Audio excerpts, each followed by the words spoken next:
pero sí quiero verla de nuevo de todas maneras. Pero que a veces meterse 3 horas en una película, mucho tiempo es complicado. Paciencia, vamos a ver qué pasa. ¿Siguen en exámenes, chicos? Ya estamos en el ritmo de un examen por semana. ¿No siguen en exámenes? Sí. Wow.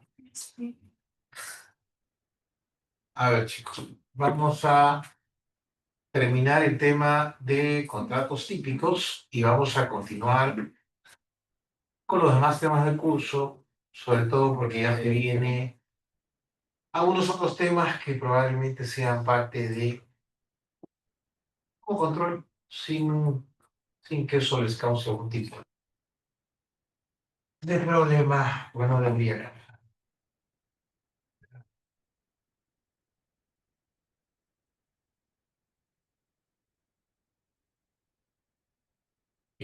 A ver, ya vimos la clasificación, estuvimos estudiando un poco el tema de los contratos atípicos y lo que tocaba ahora es de alguna forma tratar de resolver la pregunta que nos hicimos. La pregunta que nos hicimos en la última clase fue, ok, descubrimos que hay contratos atípicos. Por ejemplo, la franquicia sigue siendo socialmente típica, pero legalmente típica. Por ejemplo, el contrato de distribución, que es tan antiguo, el contrato de representación, el contrato de auspicio. Un contrato de auspicio no deja de ser un servicio, ¿ok? No deja de ser un servicio, pero también se mezcla con obligaciones de dar. Es decir, yo recibo algo a cambio, recibo un bien, dinero o indumentaria en el auspicio, pero a su vez recibo un servicio llamado retorno publicitario. El nombre de mi marca,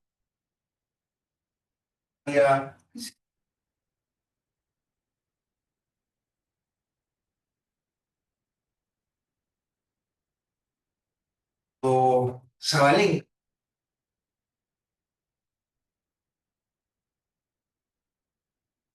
el título, ¿saben qué es lo primero que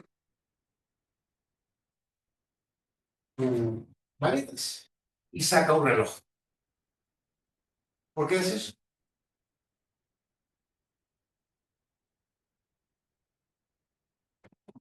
Puede pensar la figura de, no sé si Longines o alguna otra. El contrato de auspicio, chicos, que no está regulado por la ley, de un lado hay una obligación de dar y de otro lado hay una obligación de hacer. Me dan dinero o me dan indumentaria o me dan algún bien y yo doy retorno publicitario. No está regulado, no importa. ¿Qué aplicaremos en caso de que exista necesidad de resolver un conflicto o las lagunas que tenga ese contrato o la interpretación que se deba tener respecto de ese contrato atípico? Buscaremos la figura o más cercana donde viene precisamente esta enumeración de los métodos que se propone en la doctrina para aplicar la disciplina legal de un contrato típico a un contrato que no tiene regulación legal. Y claro, si solamente quisiéramos aplicar las normas de un contrato, nada más, de un contrato típico a un contrato, probablemente recurriremos a la analogía. ¿Se acuerdan ustedes lo que era la analogía, chicos?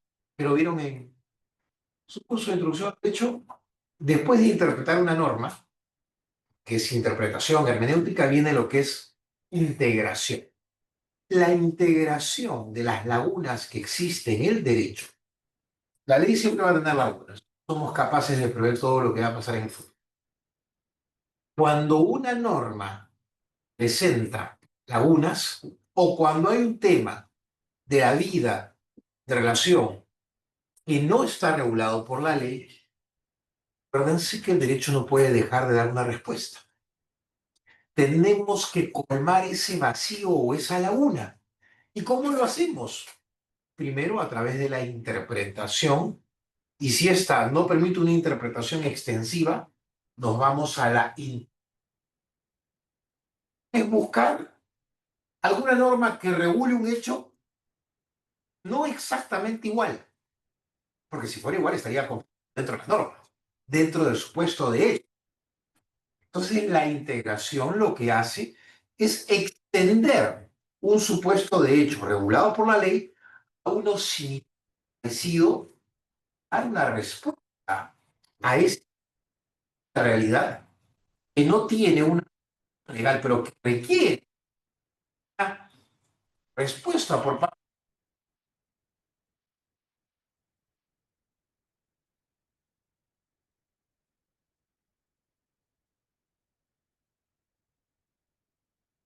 cuando ya aplicamos que no hay ninguna ley. Pero no vamos a ir a la analogía juris. En el caso de los contratos atípicos, vamos a buscar, para resolver el conflicto o los vacíos de ese contrato legalmente atípico, vamos a buscar la figura más cercana, la que más se parezca. Claro, ¿a qué se parece la franquicia? ¿La franquicia se parece solamente a la venta? No, no se parece solo a la venta. Tiene una mezcla. Entonces, la analogía tenemos que restringirla, chicos, solamente al caso en el que se va a aplicar la disciplina de un único contrato típico. Quiero que me entiendan bien esto. Chicos, esto no va al examen. Esto es un tema de manejo como abogados en el futuro de qué método vamos a utilizar. ¿Ok? Pero es importante que yo se lo sepa explicar. Si solamente vamos a aplicar la disciplina de un contrato, de uno solo, típico a un atípico, es analogía. Porque si el contrato que tenemos en la realidad, el atípico, exige la aplicación de normas de dos o más contratos, nos salimos del plano o del terreno de la analogía y vamos a los otros métodos. O bien combinamos las normas de un contrato con otro para regular ese contrato atípico. Por ejemplo, la franquicia. ¿Qué tiene la franquicia? Servicios. Yo tengo que prestar servicios o presentar los productos de la manera en que me lo exige el franquiciante. El franquiciante me vende además productos, me vende insumos. Ahora que hay franquicias de productos de belleza y de aseo personal en cantidad, ya no solamente el terreno de fast food, ¿a quién le compran esos productos? ¿Al franquiciante o al proveedor del franquiciante? Entonces el franquiciante, en esa relación que tiene con el franquiciado, hay ventas, hay servicios, y entonces ya no podemos aplicar solamente la disciplina de un único contrato, del de compra-venta, ni tampoco la del servicio. Entonces combinamos las normas del contrato de servicios con la del contrato de compra-venta. Y ahí usamos ya no la analogía, que es solamente cuando se aplican las normas de un solo contrato, sino la combinación, el método de la combinación. En el contrato de distribución, probablemente aplicaremos, en el contrato de distribución que no está regulado, probablemente aplicaremos solo normas de la compra-venta. ¿No es cierto? Si yo distribuyo productos de una marca de la que tengo exclusividad, ¿qué hago yo cuando me convierto en distribuidor, qué sé yo, de Nike? Ahora, soy el distribuidor oficial de Nike en el Perú. ¿Qué hago? Compro las zapatillas y las vendo. El contrato de distribución no está regulado. ¿A qué se parece? A la compra-venta. ¿Podemos resolver los problemas de la distribución fundamentalmente con las normas del contrato de compra-venta que es típico? Sí, por lo tanto recurrimos a la analogía, porque solamente aplicamos normas de un contrato típico. Pero si vamos a recurrir a dos contratos típicos o más, salimos del método de la analogía para entrar en el método de la combinación o de la absorción. Ahorita les explico qué es la absorción. Comienzo con el de la combinación. ¿Qué hago con el caso de la franquicia? Aplico normas de la compra-venta, aplico normas del contrato de servicios o aplico normas del contrato de suministro. Me suministra bienes periódicamente el franquiciante. Suministro, venta, servicios, combino normas. para tratar de regular ese contrato en sus vacíos o en la medida que tengo que resolver un conflicto. ¿Qué pasa con el método de la absorción? Porque, repito, analogía es cuando solamente se aplica la disciplina de un único contrato. Cuando el atípico necesita normas de dos o más contratos, combinamos las normas. Pero allí, pero allí surge una respuesta de parte de la doctrina. O sea, porque esto no es solamente una invención de la doctrina. La doctrina dice, a ver, si tenemos que utilizar normas de dos o más, combinarlas, aplicarlas al contrato atípico, de todas maneras,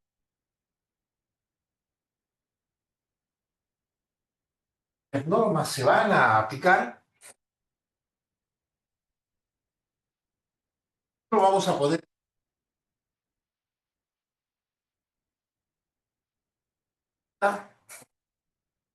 Hay servicios. Resulta que quiero hacer el suministro. Pienso encontrar los que explican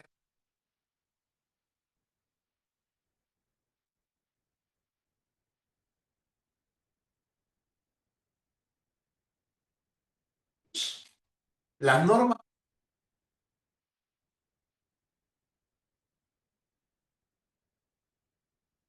de la franquicia, tendríamos que aplicar normas de contrato de compraventa, de suministro de bienes y de servicios.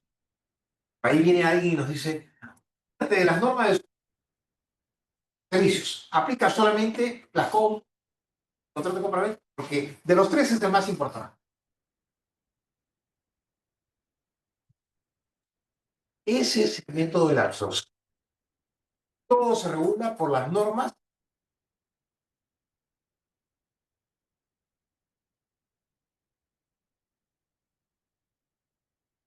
Chicos, de la combinación y terminamos en la analogía.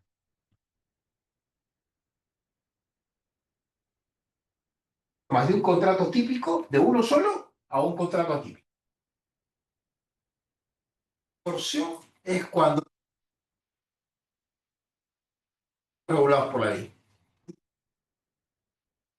Particular, dependiendo de cada pacto, ese contrato atípico.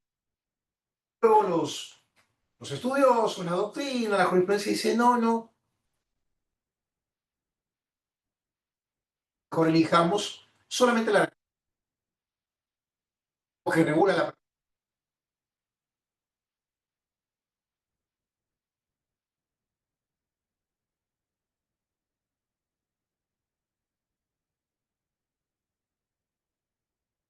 chicos. Esto es parte de las cosas que hay que saber. No les voy a mandar, a pesar que en Blackboard hay algún trabajo del profesor Diego, perdón, Ortega Piana, sobre contratos innominados y atípicos. Y hay mucha doctrina sobre este tema, pero esto era lo que quería explicarles para que sepan cómo se tienen que resolver. Sí, adelante, los conflictos de estos contratos. Profesor, ¿qué determina que una prestación sea más importante que otra? Esa es una muy buena pregunta y tengo una respuesta. Depende del conflicto que se tenga que resolver. Imaginemos, muy buena pregunta. Imaginemos que tenemos un contrato de franquicia. Hay un conflicto, ¿ok? Entre el franquiciante y el franquiciado. El franquiciado le dice al franquiciante, a ver, tú me obligas a comprarte ciertos insumos y yo tengo que presentar el producto, prestar servicios. Es decir, hay una combinación de servicios con compra-venta. Y teóricamente, como el contrato de franquicia no está regulado por la ley, tendría que recurrir al método de la combinación y aplicar normas del contrato de compra-venta y de servicios. Y la pregunta es, ¿y cómo decido si en lugar de utilizar el método de la combinación, recurro al de la absorción? Porque solamente decido que hay uno que es más importante. Dependerá del conflicto. Imagínate que el conflicto viene de que los insumos que se están vendiendo del franquiciante al franquiciado no presentan las calidades ofrecidas. ¿Qué normas aplicaría para ese conflicto? Compra-venta. Y se acabó. Pero el contrato también tiene elementos de servicios, sí. pero no necesito aplicar para ese conflicto el método de la combinación. Porque para resolver esta controversia, solamente aplicaré la de la compra-venta. ¿El contrato lo puedo regular aplicando las otras normas del contrato de servicio? Sí, pero el conflicto me está diciendo, aplica solamente la de la compra. No necesitas la de servicios. Pero esa es una pregunta clara.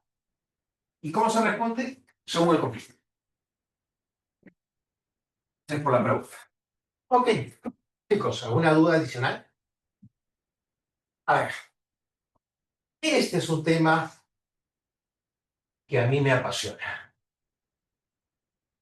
Y justo acabo de terminar de leer un libro que he buscado durante años.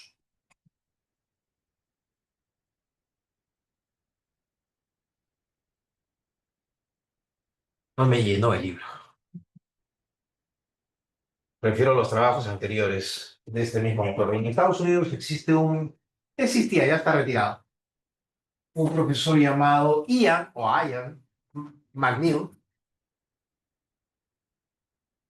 le puso el foco a este tema. Nosotros, vamos a verlo más adelante cuando hablemos de cómo se priva de eficacia los contratos, porque claro, todavía no estamos hablando de eficacia, no podemos hablar de privarlo de eficacia.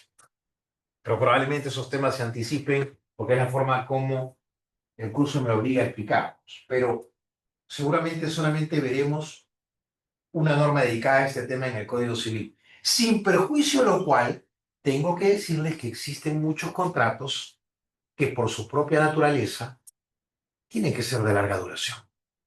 Un contrato de suministro del servicio de Internet, un contrato de suministro de agua potable, un contrato de suministro de energía eléctrica, un contrato de servicios educativos para completar una profesión.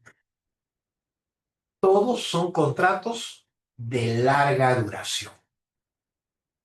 Son contratos de futuro, cuya nota es la futuridad, la promesa de realizar en el futuro actos que desarrollen o desplieguen los comportamientos que las partes han prometido y que se requieren para que el contrato cumpla su función social. No es una invención, es una necesidad. Hay contratos que solamente se entienden, satisfacen esa necesidad en el tiempo. Claro, ustedes me dirán, ¿el contrato de arrendamiento? Sí, claro. Ah, no, pero yo puedo alquilar una casa o un departamento 3 o 4 días. Eso no le quita la esencia al arrendamiento de ser un contrato de larga duración. Ah, pero yo me puedo hospedar un día en un hotel. Sí, pero también puedes hospedarte 1 mes, 2 meses, 3 meses. Las excepciones no necesariamente le quitan al arrendamiento, no le quitan, claro, el Airbnb es un fenómeno que ha aparecido después, ¿no es cierto? Más barato porque quien adquiere un espacio no tiene que pagar una marca, no tiene que pagar una regalía, no tiene que pagar al operador. ¿Cómo estás, Dani? O sea, es más barato por eso, nada más. Y además porque se aprovecha de una manera mucho más inteligente los espacios que no tiene libre. Pero un contrato de suministro de energía o luz eléctrica, como quieran llamarlo, no es para un día. Una profesión que se estudia en un instituto, en una universidad, no es de un día.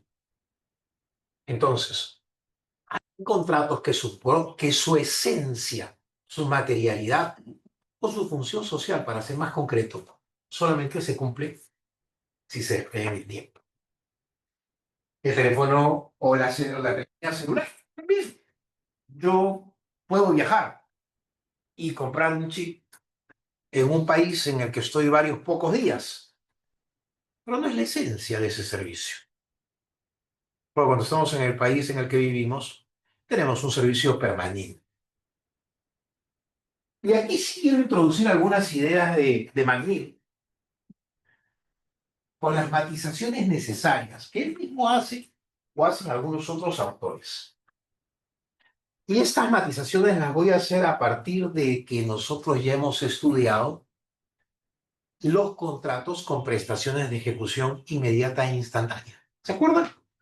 Hay contratos que no necesitan tiempo, se ejecutan las prestaciones de manera inmediata y además hay prestaciones que se ejecutan en un solo, son instantáneas.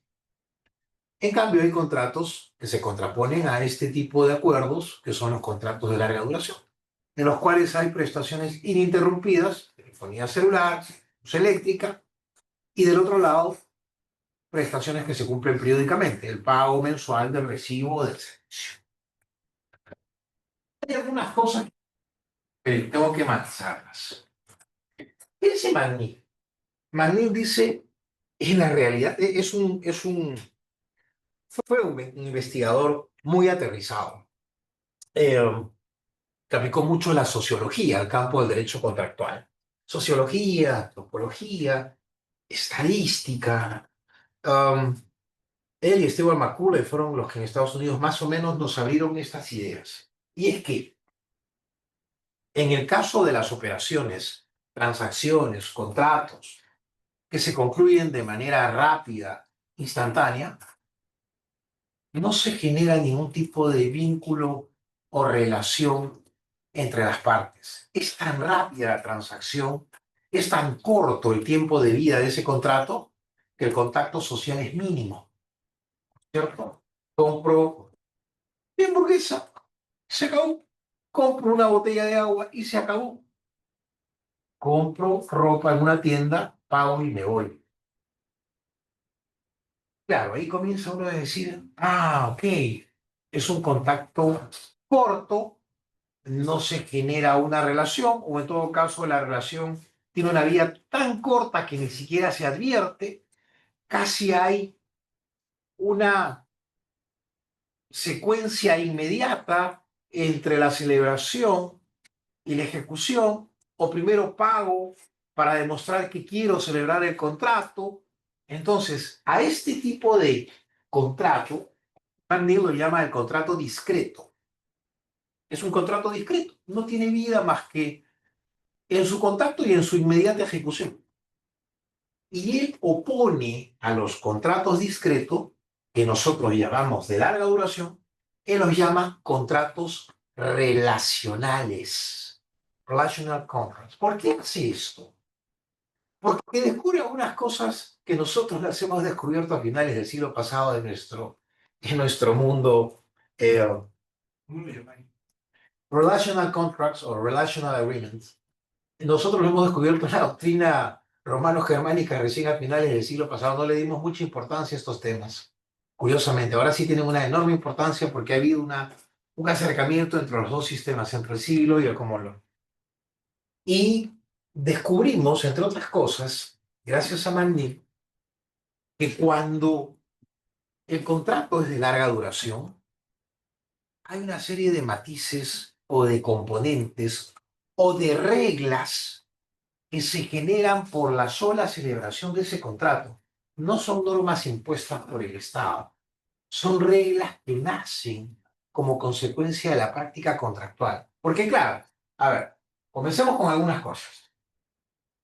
Se supone, de acuerdo al esquema o al contratante ideal del análisis económico del derecho, que cuando concluimos una operación o un contrato en el mercado somos maximizadores y colocamos o asignamos de manera eficiente, de la manera más eficiente nuestros recursos. ¿Cierto? ¿Qué más? Siempre dicen algo que a mí, digamos, no me parece descabellado, pero creo que no siempre hay conciencia de lo que se hace. Los especialistas en análisis económico del derecho, Global Economics, dicen, si yo pago 100 por algo, es porque los 100 que pago valen menos para mí que lo que voy a conseguir. Ese es su razonamiento. Y dicen, y además asigno de manera eficiente los recursos porque los recursos son escasos. Entonces no puedo disipar, dilapidar, desperdiciar los recursos. Tengo que hacer una asignación eficiente. E intercambiar aquello a lo que le asigno menos valor por aquello a lo cual le reconozco mayor valor. No me parece descabellado, pero creo que todos no somos conscientes de eso. ¿No es cierto? Compramos porque necesitamos. Compramos porque vivimos en un mundo de una cosa que dice Magnier, de una altísima especialización. Vamos al mercado, somos agentes económicos permanentes y actuamos de manera reiterada en el mercado porque necesitamos intercambiar aquello que no tenemos. Gaseosa, combustible, ropa, celular, recarga. Son cosas que no producimos y que las necesitamos. Y entonces intercambiamos. Y claro, a ver, entretener, pónganse a pensar, entretener 100 soles ahorrados cada mes en mi cuenta de ahorros o tener un plan de telefonía celular ilimitado que me cuesta 100 soles, ¿qué prefieren? ¿Qué prefieren ustedes, chicos? Díganmelo, díganmelo, suelten un poco su opinión para no hablar yo solo. ¿Qué prefieren? En un mundo interconectado, lo que prefieren es... Mira, esto está...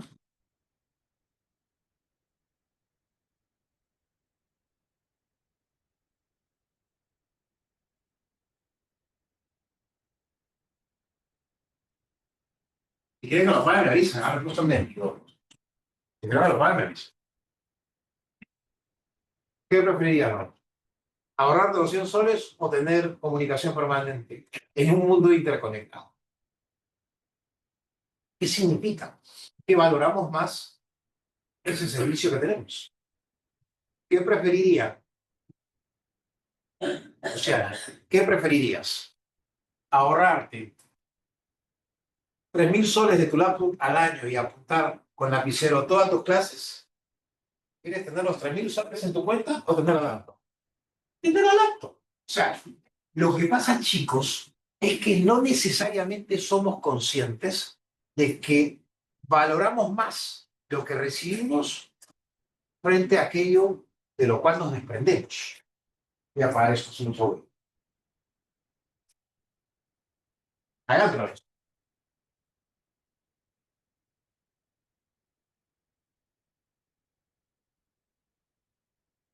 Entonces, sí, hace años yo hubiera estado bien, ¿no te prefieres? Ahorrar los 100 soles. O sea, la podría haber pensado, ¿no? Pero ahora que ya estoy acostumbrado a cierto tipo, a cierto servicio, ya estoy medio que indispensable.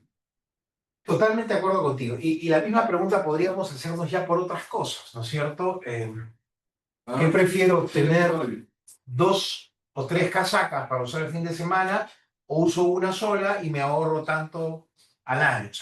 Siempre podemos comenzar a pensar un poco en las cosas que hacemos como agentes económicos en el mercado. Siempre podemos encontrar si existe alguna razón por la cual contratamos y por la cual intercambiamos.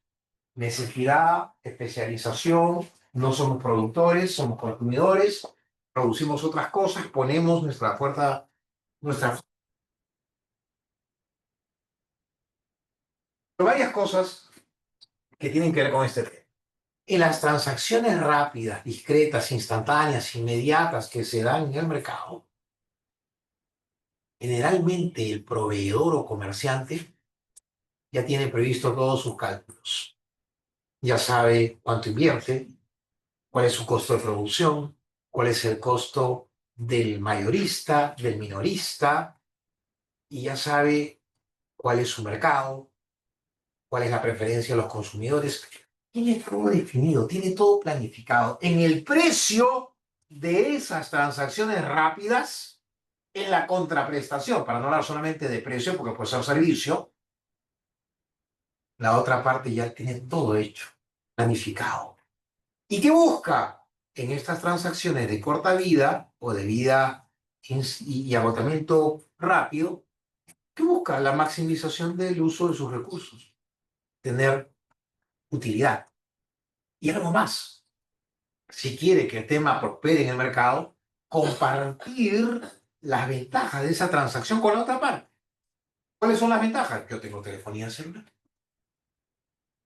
¿Qué tiene él? Un precio por el cual cubre sus costos operativos, tiene un margen de utilidad, tiene un margen para hacer renovación tecnológica, CAPEX, miles de cosas.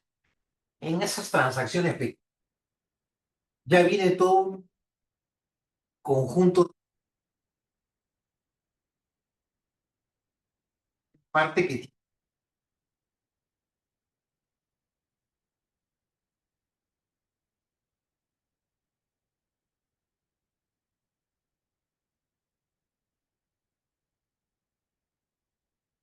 Entonces, si se dan cuenta, en estos contratos discretos de ejecución instantánea, inmediata, ya viene todo planificado. Las partes no tienen por qué enredarse o involucrarse en una relación de largo plazo. No tienen que pensar en el futuro. Ya trajeron el futuro al presente, como dice Magneto. Ya lo trajeron. Él llama eso, con una palabra que él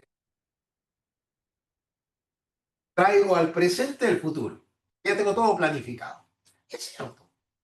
Alguien que sale a vender bienes de manera o de comercialización masiva tiene que tener toda esa planificación. Puede fracasar. Tiene que saber a qué mercado va. Entonces, estos contratos no generan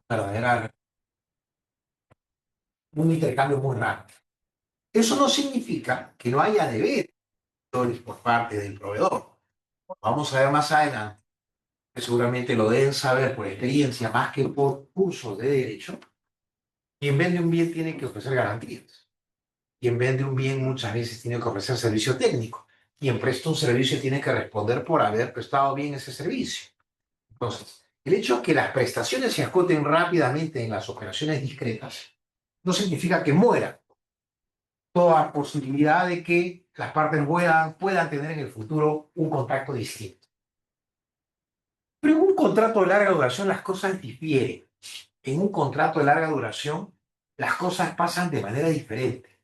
Pero allí tengo que diferenciar algunos contratos de larga duración a los cuales yo les llamaría impersonales y a otros en los cuales sí diría que son los verdaderos contratos relacionales a los cuales se refería Magnier. Primero comienzo con los de Magnier y después comienzo a hacer las excepciones.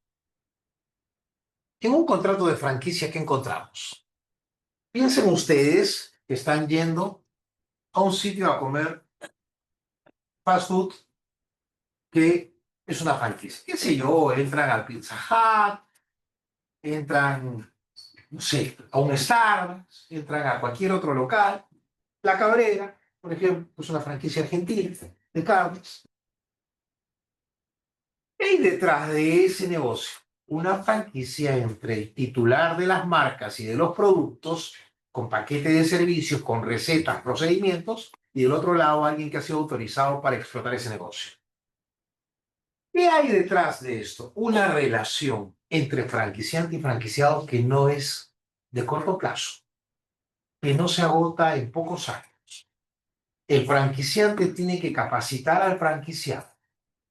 El franquiciado tiene que adiestrarse, tiene que educarse en la cultura del producto o del servicio del franquiciado. El franquiciado tiene que pagar una regalía que usualmente está determinada como un porcentaje de sus ventas. Paga una cantidad mínima, pero además esa cantidad mínima se completa con ese pago variable. ¿Por qué? Porque el pago variable, mientras más venda, más rédito le produce al franquiciante. Y lo que le interesa al franquiciante es que el negocio sea un éxito. A mayor número de ventas, mayor contraprestación por esa franquicia. Pero ¿qué más le interesa? Que todo sea hecho como si fuera el mismo franquiciante. El local, la presentación de los productos, la preparación, los procedimientos de preparación de los productos. Todo está altamente regulado en un manual. Pero ¿qué más? Las partes se sientan y planifican el futuro. Y le dice, ok, tú vas a tener esta zona donde vas a vender mis productos. ¿Tienes un estudio de mercado? Sí. Ok. ¿A la gente en esta zona le gusta la pizza? Sí. ¿Son consumidores? Sí. ¿Qué otras competencias tienes? Estas marcas. ¿Cómo tienen el mercado? Este tiene tantos puntos, este tiene otros. Ok, ¿cómo vas a penetrar? Esta es mi planificación. Este es mi plan de marketing. Este es mi plan de expansión en esta jurisdicción. Ok, y comienzan a planificar juntos el futuro. Pero algo más, la planificación siempre va a ser incompleta. No importa que ese contrato dure 10, 15, 20 años o se proyecte en el futuro por tantos más. Cualquier planificación por completa que se pretenda siempre va a ser incompleta. ¿Alguien se imaginó el COVID? Nadie. ¿Alguien se imaginó la guerra de Rusia con Ucrania? ¿Hace 4 o 5 años? Nadie. Y los productores de explosivos en Latinoamérica dependen de los insumos que vienen de Ucrania. Y en sus contratos, que los hemos tenido que revisar para ver qué hacíamos, no había nada de eso previsto.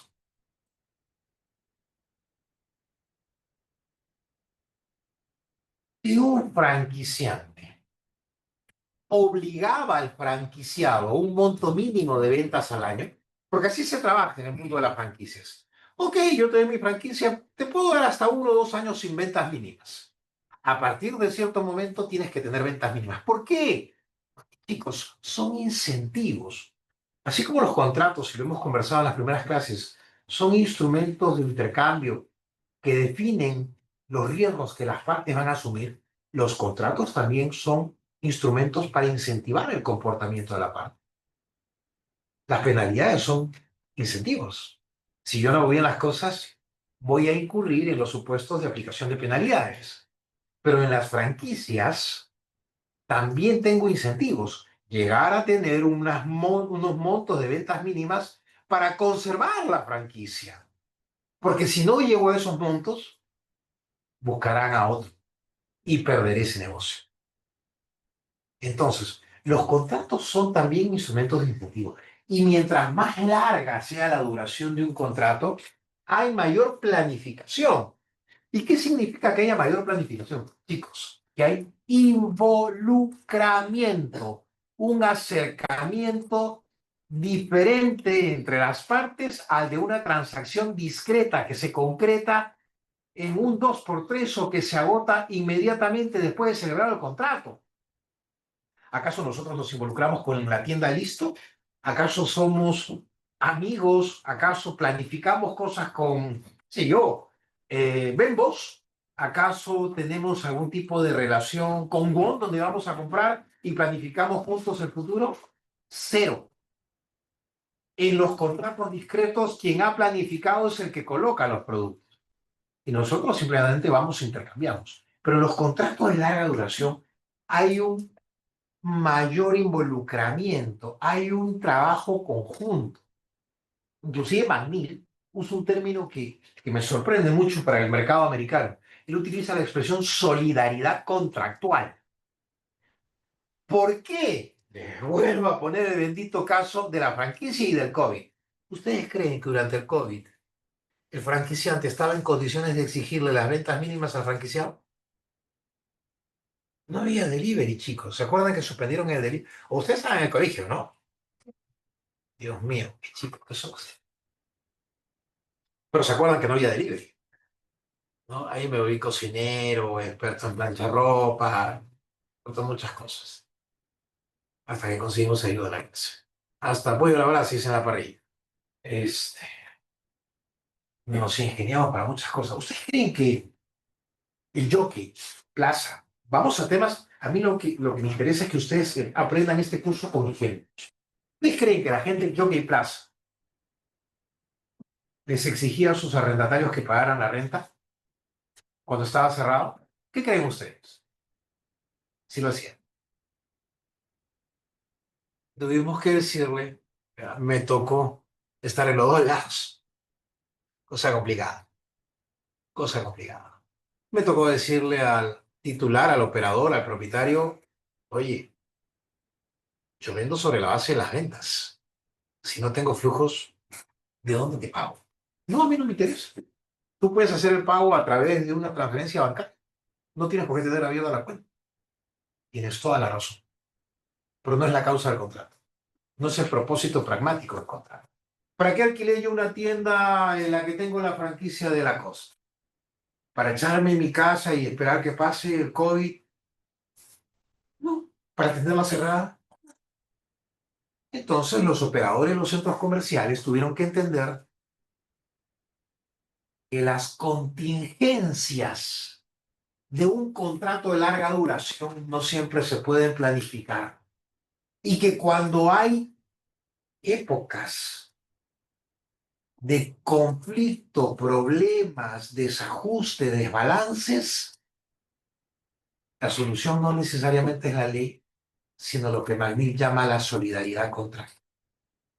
Stefano. Entonces no terminan siendo contratos provisorios, pero al fin y al cabo se terminan adaptando a circunstancias no presentes en el contrato por el tiempo. Lo que pasa es que, a ver, hay, en lo que tú estás diciendo hay algo bien importante. Lo vamos a ver seguramente cuando hablemos de la llamada excesiva onerosidad de la prestación. Que, bueno, nosotros hemos en esta parte del Código Civil, nos hemos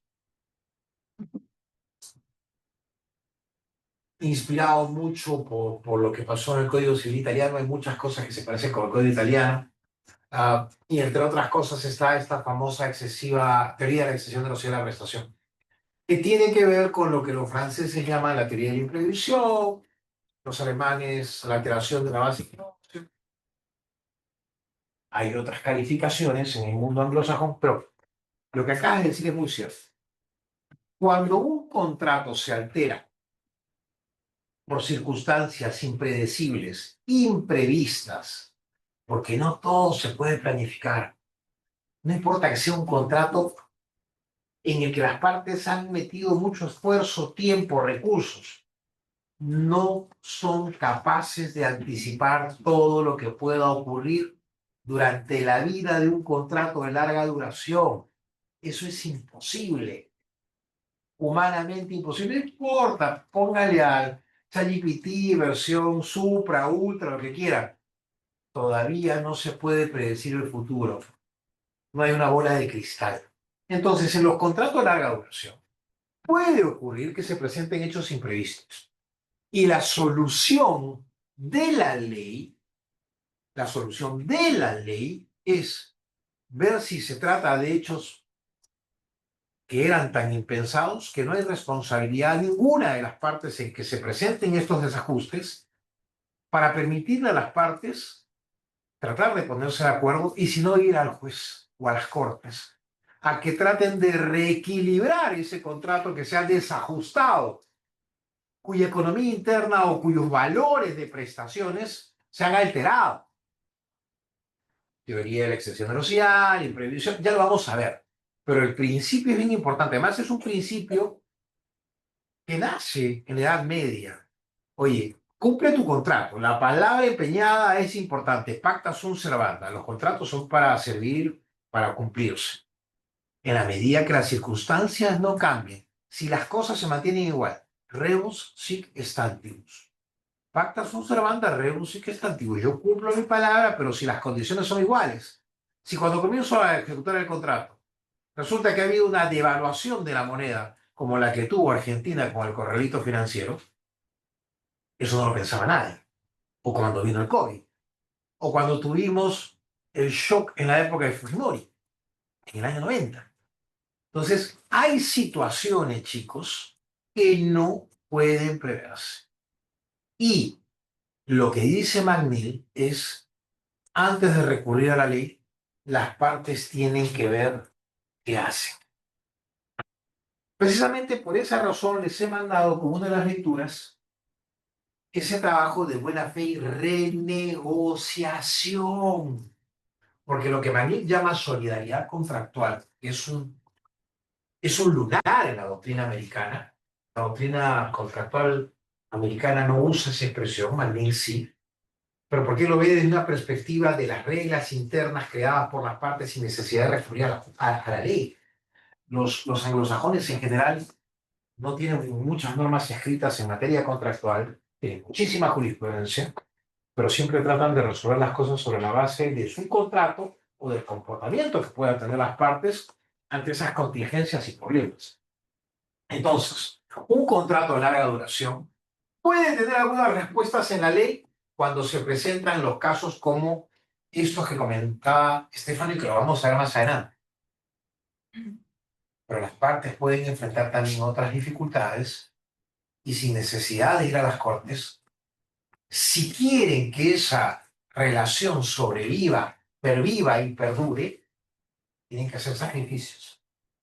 ¿Qué tuvieron que hacer los centros comerciales en la época del COVID? Condonar la renta a los arrendatarios. ¿Qué tuvieron que hacer los franquiciados con los franquiciantes durante la época del COVID? no cobrarle las rentas mínimas. ¿Qué pasó con las universidades y los colegios, chicos? También fue otro tema que tuve que negociar y que fue duro. Los locales alquilados se tuvieron que resolver esos contratos porque los contratos alquilados para la educación presencial no sabían de nada. No sabían de nada. ¿Qué hacía un colegio o una universidad pagando alquiler si las clases eran virtuales? Con las universidades, ¿qué cosas tuvimos que ver? Yo y tengo estos contratos de servicios y de vigilancia, pero nadie va al campus. ¿Para qué voy a tener tantos vigilantes o tanta gente limpiando si no nadie va al campo? ¿Qué? Es que en esos casos yo vi que en varios contratos de se renegoció más por el punto de que se está usando el lugar finalmente como una almacén. Y si es que tú resuelves ese contrato, vas a tener que pagar para que lo tus cosas, lo lleven a otro lugar y no saben. A la larga estás perdiendo más. Y en la situación del COVID convenía mucho más mantener un alquiler más bajo. Se dieron todos los casos que tú comentas. Se resolvieron muchos contratos, se mantuvieron otros y en otros se redujeron las rentas. Hubo de todo, chicos. Y además hubo algo que nos demuestra la importancia de lo que dice este autor. Si una relación de larga duración presenta problemas, pero sabemos que todavía tiene futuro como negocio, como intercambio, si todavía es una fuente de riqueza para las partes, es mejor sacrificar durante un tiempo lo que ese contrato da a cambio de que luego pueda retomar el curso que tenía antes. Ese es el sentido de la cooperación o de la colaboración, del relacionamiento, del involucramiento que hay entre dos partes interesadas en que su contrato perdure, perviva, que sobreviva. Entonces, y Magnick también hace esta comparación como los matrimonios. Tienen crisis, pero se apuestan porque haya una familia estable, tienen que superar esas crisis. Pasa exactamente lo mismo con los contratos de larga duración. Hay planificación, hay involucramiento, hay acercamiento, cada uno cumple un rol. Se supone que en el mercado se espera que uno cumpla su rol de acuerdo con estándares mínimos. Si los estándares mínimos son superados, aún mejor. Pero cuando hay contingencias, hay cooperación. Claro, las partes pueden también, una más que otra, tener más poder, pero utilizar el poder para imponerse no es un buen negocio, como se los he dicho. La parte que pierde no va a cumplir ese contrato. Ese contrato puede estar destinado hasta acá. Entonces hay que saber cómo balancear los intereses. Lo no significa que uno actúe toda la vida como beneficencia, o que solamente haga donaciones, porque esos contratos no van a fracasar del lado del donatario. No, no es así. Tienen que balancear los intereses. Pero quiero hacer una excepción a lo que dice McNeil. Hay contratos de larga duración en los que no existe ningún acercamiento, involucramiento, relacionamiento, planificación, solidaridad, buena fe, nada. ¿Acaso nos involucramos con los del sur? ¿Acaso tenemos una relación de patas, de amigos, de grandes contratantes cercanos y partners de negocios con Claro? Cero. Con DirecTV, menos. Con HBO, aún menos. Es una empresa que tiene su sede en el extranjero. Entonces, hay contratos de larga duración, chicos, que pueden generar relaciones duraderas, que pueden generar acuerdos que solamente tienen sentido si se proyectan en el tiempo, si tienen futuro. Pero no hay acercamiento entre las partes. Es casi como una suerte de contrato discreto, pero tirado al futuro. En los contratos discretos no hay ningún tipo de contacto importante entre las partes. Pero aquí es un contrato discreto tirado al futuro. Es un contrato de larga duración que carece de los elementos usuales que hay en contratos de distribución, en contratos de franquicia, en contratos de arrendamiento, en contratos de alianzas estratégicas o asociativos, un consorcio, un joint venture. Pues no todos los contratos de larga duración van a tener estas características, sobre todo cuando se trata del sector del consumo masivo. Ahí es donde creo que está la diferencia. Los contratos entre corporaciones de larga duración suelen ser aquellos que exigen este tipo de involucramiento. Es más, hace poco, este profesor al cual yo aprecio mucho, admiro mucho, es un chico muy joven con el cual acabamos de editar un libro conjunto con colaboración de profesores de Europa, Sergio García Lón, se llama Arbitraje de Construcción, el libro. Él acaba inmediatamente después de coordinar un libro que es sobre temas de derecho contractual y tradujo para ese libro un trabajo del profesor ya retirado Stuart Macaulay de Estados Unidos, en el que él hace un análisis pragmático, estadístico, de cómo los empresarios en el sector automotriz prefieren resolver sus problemas de manera directa antes que ir a las cortes. Y chicos, eso lo van a vivir ustedes. Realmente cuando nosotros somos parte de una transacción o de una negociación, nosotros somos los que aportamos el tema legal. Dicen, no, mira, tal cosa que por acá.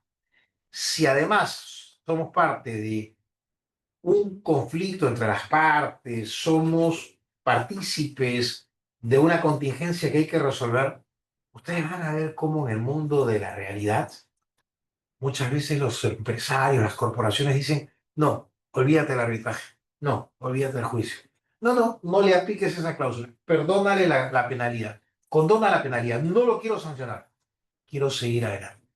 Oye, pero estás poniendo plata, no importa. Los actores en el mercado, y hablo no del mundo del retail, en el mundo del retail el proveedor impone sus reglas y muchas veces los consumidores solamente las acatamos. Pero en el mundo de las corporaciones, en donde encontramos el terreno más fértil para los contratos negociados, que son además de larga duración, es donde vamos a encontrar en el camino, en la etapa de ejecución, en aquellos casos en los que existen contingencias o conflictos, mejor disposición de las partes para tratar de resolver ese impasse, esa crisis. No siempre se logra. No tengo ni podría tener una estadística, porque eso jamás estoy en el. Pero lo que puedo decir de mi experiencia abogadil es que van a encontrarse ustedes con esa realidad y que ahí vamos a hacer las normas a un lado. ¿Por qué? Porque son contratos que van a vivir en el futuro. Y a veces es mejor renunciar durante una época a esos beneficios antes que seguir discutiendo innecesariamente. A ver, vamos a agrandar esto un poquito. En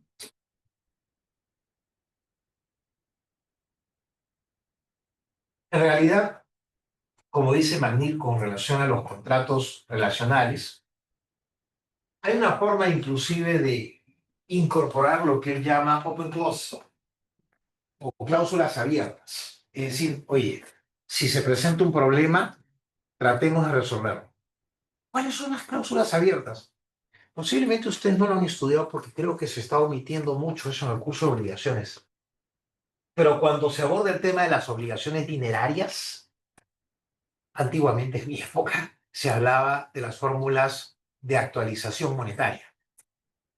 ¿Por qué? Porque los precios varían, chicos. Y si los precios varían, algunos contratos o algunas partes de algunos contratos prefieren tener fórmulas de actualización de precios. ¿Dónde es frecuente que eso ocurra? En los contratos de construcción. ¿Por qué? Porque la mano de obra puede aumentar. Por mandato legal, el sueldo mínimo puede aumentar. Por negociación colectiva entre el sindicato de construcción civil y el gremio de constructores, por negociación colectiva, eso se puede incrementar. Entonces, a veces se incorporan algunas cláusulas abiertas. Antiguamente utilizamos la cláusula dólar o la cláusula valor oro. Oye, si el sol sigue cayendo, bueno, en mi época cuando yo era o tenía la edad de ustedes, había muchos ministros a los que les encantaba el sunset, se iban a la playa y veían el sunset, porque no se preocupaban por la caída del sol. Y teníamos problemas de devaluación permanente frente al dólar. En mi época pasamos del sol oro al INTI, del INTI al INTI millón y del INTI millón al sol. O sea, el nuevo sol, que ahora ya no se llama nuevo sol, era igual a 1 millón de INTIs. Era una época que es parecido a lo que pasa hoy día en Colombia. En Colombia se habla de millones de pesos. No son nada. ¿Por qué? Porque todavía no se ha eliminado ceros. Pero en mi época sí. Teníamos que incorporar en los contratos para la renta de un alquiler, si cambiaba o se evaluaba la moneda, una cláusula abierta. Entonces, en los contratos de larga duración es usual no solamente las cláusulas de actualización monetaria. He visto contratos en los cuales se dice si existiera algún evento impredecible que afecta el balance y el cumplimiento de las prestaciones de las partes, se sentarán a renegociar de buena fe. Y claro, ahora vamos a comenzar a gestionar la buena fe, ¿cierto? Y la buena fe es importante en el cambio de circunstancias o ante el cambio de circunstancias. Y la buena fe, como lo digo en el trabajo que les he mandado a leer para que curioseen, exploren un poco qué es este concepto. La buena fe es un parámetro que juzga el comportamiento de las partes en la etapa de negociación, en la etapa de celebración, pero especialmente en el caso o en la etapa de ejecución de un contrato. Porque la buena fe, siendo un principio general del derecho, en materia contractual ha sido madre de muchos deberes no regulados por la ley y ha prohijado después a otros deberes. El deber de información que ustedes han estudiado en las obligaciones de dar, quien todavía no entrega los bienes tiene el deber de informar al Estado de los bienes antes que se produzca la entrega, porque el acreedor tiene interés en saber cuál es esa situación, si están bien, si están expuestos, si se van a deteriorar, etc. Ese deber de información nace del deber de la buena fe y luego se convierte ya en un derecho reconocido por la ley. O el deber de protección, que lo vamos a ver seguramente, que hoy día ya tiene una regulación expresa en el Código Civil alemán, pero que es producto de la jurisprudencia de los primeros 2 o 3 décadas y en un desarrollo sucesivo de la jurisprudencia alemana, relacionada precisamente con la aplicación de la buena fe y los deberes de protección. Entonces, lo que quiero decirles es que ante el cambio de circunstancias, a veces incluye cláusulas abiertas. El problema es que hay quienes le temen a las cláusulas abiertas, porque las cláusulas abiertas, aun cuando pueden fomentar una renegociación, también podrían ser válvulas de escape para no cumplir con las. Tienen un lado positivo y tienen un nivel de riesgo. Pero ahí está. Entonces, ¿qué es lo que toca? ¿Qué es lo que corresponde? Ver si conviene o no incluir estas cláusulas, especialmente en los contratos de larga duración. Y como estamos pisando el terreno de la buena fe, nos toca entonces ya comenzar a ver este tema. Y nos toca ya a partir, en realidad desde la semana pasada, pero lo comienzo esta semana, nos toca ya hablar de las fases de vida del contrato. Y claro, un contrato tiene que nacer. Un contrato nace como consecuencia de la confluencia de dos voluntades que quieren ser expresadas o declaradas, que quieren concluir un acuerdo, que quieren intercambiar prestación contra prestación, que quieren complementar y fusionar sus intereses. Un contrato nace porque hay este encuentro, este meeting of mind o encuentro de mentes, como dicen los americanos, porque las partes saben que van a cooperar o complementar o cumplir cada una su rol en el mercado para concluir una transacción. Transacción discreta, larga, no importa. Todos los contratos pueden de alguna forma estar sometidos o sujetos más que sometidos o pueden ser explicados a través de estos conceptos. Un contrato se tiene que formar, se tiene que celebrar. Vamos a utilizar seguramente la expresión perfeccionamiento, que es una expresión que se utiliza muchísimo en la doctrina, no en la ley, a veces sí, pero cuando hablemos de formación del contrato, vamos a pasar por la negociación la celebración o perfeccionamiento y la ejecución. Y durante la ejecución se puede hablar de la renegociación. Entonces, la primera fase puede ser, y digo, puede ser, por lo que voy a explicarles, puede ser la de la negociación. No todos los contratos, acuérdense chicos, no todos los contratos se negocian.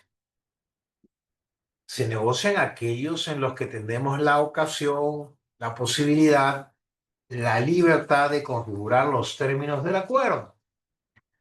Pero en el mundo del retail o en el mundo de la contratación masiva o de consumo, no negociamos nada. O tomamos lo que existe o no accedemos a él. ¿Ok? Entonces, cuando hablamos de negociación, no es una regla que se va a aplicar, ni siquiera hablo de regla, no es una realidad que se va a aplicar para todos los contratos. No todos los contratos son negociados. ¿Quiénes negocian contratos? Usualmente las corporaciones, o a veces entre personas naturales en transacciones ajenas al circuito del mercado. Porque si voy al mercado, me voy a encontrar con un proveedor con el cual ni siquiera tengo ningún tipo de relación de larga duración. Y si la tengo, será impersonal, como el suministro de energía, agua, telefonía celular. Pero usualmente en el mundo del retail o de las transacciones masivas, solamente decidiré contratar, pero nada más. En cambio, cuando soy una corporación, quiero contratar, quiero comprar equipos para mi planta industrial, para yo no utilizar energía sino gas, trataré de negociar con Cálida una buena tarifa. Si quiero renovar mi planta industrial, tendré que negociar con los fabricantes de plantas industriales. Si quiero construir un edificio para arrendarlo como oficinas, negociaré con el constructor, negociaré con cada uno de mis arrendatarios si son empresas. Yo como consumidor no negocio. Entonces, la negociación es un espacio que existe fundamentalmente en el mundo ajeno al consumo y entre corporaciones, o nosotros mismos podemos negociar, pero en transacciones que sacamos del mercado. Porque si vamos al mercado y compramos una laptop, no negociamos nada. Pero si yo le digo a Luciana, Luciana, ¿te parece bien si negociamos en cuánto me vendes tu laptop? Allí ya sacamos la transacción del mercado. Y estamos viendo si tenemos un espacio para poder acordar ya las condiciones, no solamente el contrato, sino las condiciones que configuran el contenido del negocio. Entonces, la negociación puede ser una etapa, como puede no ser. La negociación, salud, puede ser rápida o puede ser larga. La negociación puede exigir inversión de recursos o no. Si quiero comprar a la competencia, tengo que ponerme a celebrar, a negociar cómo me compro a la empresa de la competencia, ¿cierto?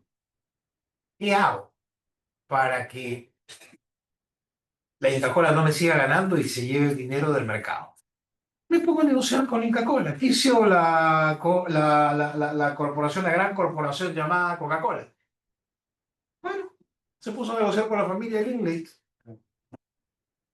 ¿Por qué? Porque Perú y Brasil son los únicos países en los cuales la Coca-Cola no tiene el número uno de la venta de gaseosas. Acá la tienen Inca Cola.